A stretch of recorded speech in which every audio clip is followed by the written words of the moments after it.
digital transformation, and I'm happy that you were talking about the restructuring that we were doing and we're still continuously doing. But today, as we're always talking about digitization, I want to talk about the human aspect.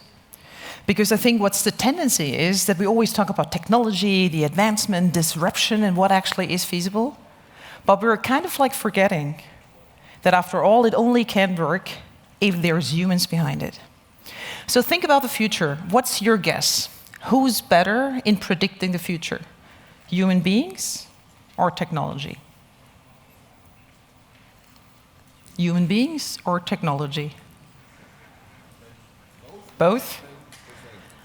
Well, both less than 10%. Well, you know, the thing is, humans, we can only predict the future based on the experiences from our past. And that, of course, is not always a bad thing, because we always go into what we call a future bias.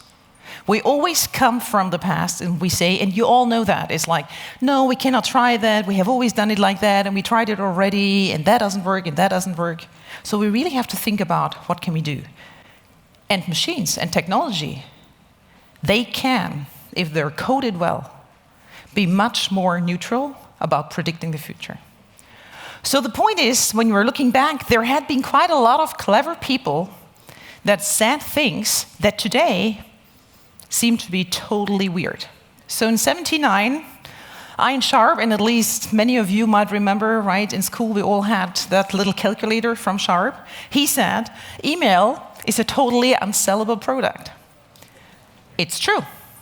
No one pays for email anymore. But well, I think every one of us is at least having one email address. Another remarkably comment by Paul Krugman, and again here, I'm not blaming people, I'm saying these have always all been quite intelligent or pretty much like people back to the whole. He said, there's no chance that the iPhone, no chance that the internet's impact on the economy has been greater. And so then the fax machine. And that will be proven by 2005. Well, I would assume that we all know that the internet has a greater impact. Or look at the next comment.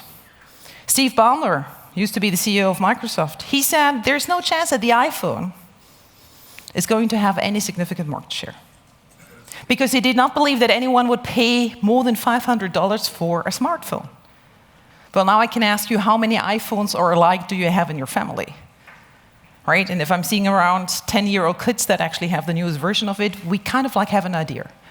So today, we know that these things all seem to be proved wrong, because we actually can figure out that things are different today. And that's why we have to think about what are we doing in the future and how are we actually challenging the future. This is an example. Some might say unfortunately, some will say fortunately, seems to be very much what we can see. Have you ever seen a little kid like having a newspaper of paper and like doing that movement and all of that? Yeah, see. So it's kind of like weird, is that normal? Should that be better or whatever? But we have to realize that last year, we have more than 2.5 million emails sent every second. We have more than 3.5 billion internet users. That's half of the population of the world. And we have more than 200 million iPhones sold. So the point is, reality has hit us. And what we maybe saw in the past is not true anymore. And the point is that this evolution of technology is disruptive. And it goes much faster than many of the things actually developed in the past. And that's a tricky point for us, because human beings, honestly, we are not really made for exponential growth. We struggle with that. We kind of want to have the evolution very slowly, and we always have the tendency, oh, couldn't we go back? It was so nice. You know, I mean, that kind of like is, you know, I recently had a discussion with some of our workers' councils, and then they said to me, well, Janina, we would like to have back the personal department of the 80s. Wir wollen wieder die Personalabteilung aus den 80ern. Everything was good then. And I said, you know what, you can have that back, but then you also get your life back from the 80s. No internet, wireless LAN, no international travel, you know, the phones, I don't even know what that's called in English, right? So is that really what you want to have? And that, of course, is when people say, no, of course we want to live here and today, and we also want to see the future. But the challenge is that we need to predict the future. And we need to see how we can manage those disruptions. I'm continuing with a little bit of fun. Think about that situation back in the Stone Age. So someone says, hey, look at this innovation. Okay, coming up with a wheel. Well, what do people say? Oh no, thanks. We don't need that, right? It works like that. And of course, we are too busy. Well, you know, the point is, we are always very busy. And we are always too busy to stop and to think about, is there something out there that actually could help us, that could leverage the things that we're doing, and that maybe actually could be an advantage? And that, I think, is the tricky part, especially also in companies. How, in very fast-moving times, are we having an eye open and keep our mind open as well to think out there what's really happening? And when I'm talking about, for example, what we're discussing in Siemens, it's exactly happening the same thing. We know that there is new business models coming up there. There is competitors appearing on the market that don't seem to be competitors to us, because they maybe come into our business models from the digital space and not from the mechanical world that we are coming in there. But there is a lot of people that are defending everything that made us successful in the past. And there is nothing wrong about it. We have been successful for many, many years. But the point is, we have to realize that what made you successful in the past does not automatically also make you successful in the future. So how do you manage that? And for companies, and here I'm coming to why do we need to talk about the human aspect as well? We need to be prepared for cultural change. And I have to tell you that if I compare countries, and obviously you can know that Siemens is operating in many countries, unfortunately I have to tell you that Germany is not always the best in being ahead of the curve. And there is a lot of persistence and resistance of really adapting to the change as well. And to understand that we need to do things differently to be ready also for the future. So you need to talk about that. What does that actually mean culturally for you, for your organization, and for your company? And we have to think about that it does not work anymore if we say, I do that alone in my little silo. Some of the most successful business models today only work because there is partnerships. Think about, for example, car sharing. You need data, you need the passengers, you need a car. So suddenly, companies come together and they collaborate. But if you work in a larger organization, you know how difficult it is sometimes that people are working together across teams. So that's something that we always have to take into consideration. We also have to flatten our hierarchies. And here comes something that is very, very difficult for many in the organizations. And just behind stage, we were talking about world politics, about G7 and certain behavior that we have been seeing lately. And sometimes I think it reminds us back into the past when collaboration also in politics wasn't really that much there. And it seems that we're falling back. But the point is, the world is digitized, it's connected, information flows everywhere. So why would you ever believe that only because you're sitting in a so-called management position, you can make the decisions by yourself? That doesn't work. But most of the large organizations have management that is either baby boomer generation or Generation X, like me. And I was very clearly trained. There's a manager, I'm an employee, right when I started. And so someone to tell me what I need to do. But that does not work in a connected world. So we have to think about the best ideas can happen anywhere in the organization or outside of the organization, and we need to have that information flow around and also have decision makers everywhere in the organization, no matter who they are, just important that they have the best idea. And we need to question the processes of what we're doing. So many of you might have heard about Agile working or Scrum methodology and all of that. Yeah, if you always follow a very clearly defined process, you might be very secure. It might be safe. You will have a lot of people that can say, well, I followed the process. I did everything that was written here. I didn't think about it. Well, but maybe thinking sometimes helps. And actually also it helps to challenge the status quo of what we are doing and to also try out new methodologies of finding a reaction mass faster. And that's one of the things that I always like to say, we also need to work more flexible. And that starts very, very easily already with the fact of like, can we work from not being at what is called our office? Okay. So in Germany, we still have a culture of only those people are doing their jobs that are present in the office. Oh, really? I mean, with all of the digital equipment that we can have, why couldn't we just allow people to work whenever, wherever, and just really trigger on the fact whether they deliver what we would like them to deliver? It's easily said, and I can tell you that I'm still getting an email every week where even though as a company, we allow people to work flexible, I'm getting emails from employees that say, I would like to, but my boss doesn't allow me. So the challenge that I'm always having is with the people, what are you doing? Are you really believing that you can control your team by standing behind their computers and figure out what they're doing the entire day? Or maybe just to tell you another story about flexible working hours. Manufacturing, right? So usually, if we're busy, we're running 3 shifts a day. Early shift, normal shift, night shift. So there's a factory that we're having in Denmark, fully loaded.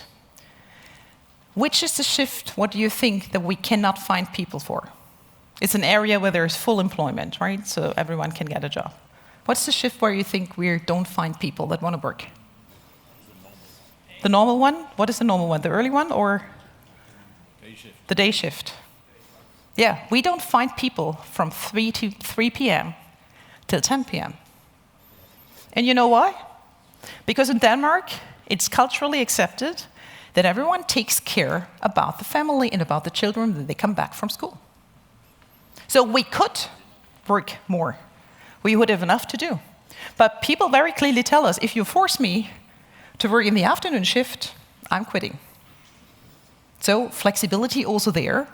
And we have to think about that. We need to have a flexibility to also think differently if people want things in a different way. So again here, for me, it's really that leadership also needs to change. And here I'm coming to what when I started working was my totally normal picture. I was an employee, I had a boss, he or she would tell me what I needed to do, check whether I did it well, and tell me good job or bad job or whatever. Today I believe that leadership looks completely different. And suddenly you have to take on very, very different roles. Sometimes you're a boss, sometimes you're an influencer, but sometimes you're the mediator in your team because the team actually can resolve all of the tasks yourself. You just actually have to balance it out. So, and the important thing is, it's not that Monday you're the boss and Tuesday you're the influencer and Wednesday you're the mediator. No, you have to change those roles daily. So it's easily done on a PowerPoint. But it's a very big challenge for many people that are leading organizations of admitting, hey, I have no clue how it works. I'm a mentee. There's many other people that know much more about it. So let them take the decision. Or understanding that maybe the best ideas come out of the teams and do not really come from the person that is managing that. So that is a challenge to all of us. But I strongly believe that the digitized world can only work like that. So thinking about everything that we said, predicting of the future, unconscious bias, future bias, and all of that, I really believe that we as human beings shouldn't even try to compete with technology and with machines because we're going to lose out. But we should be the ones that actually come there with a human factor, that understand that we need to respect people, to understand that you need to have emotional intelligence, understanding that all of the biases of what could actually hurt people still is into consideration. Let me share one story with you because it has been very shocking for me when I saw that. And just to tell you what can happen in technology in the development. You all know those soap dispensers where you put your hand under the dispenser, you don't have to touch anything and then soap comes out, right? So you see that little movie and you see that soap dispenser and you see a person with white skin putting the hand below. Soap comes out. And then you see a black person, you see a black hand, putting the hand below the soap dispenser. Nothing happens. So are we now of that idea that the team that was coding that soap dispenser is a team full of racists? I don't think so. But the point is that everyone in that team developing that, and of course that soap dispenser, that actually is artificial intelligence that sees a different scheme of colors. Very easily said, in that team, everyone that was sitting there and programming it had white skin. So think about what happens when we don't put in there the human aspect, when we don't reconsider what we have learned in the interaction with people. And therefore, my plea is actually that I believe that digital transformation is not only about technology, it's definitely about humans. Thank you.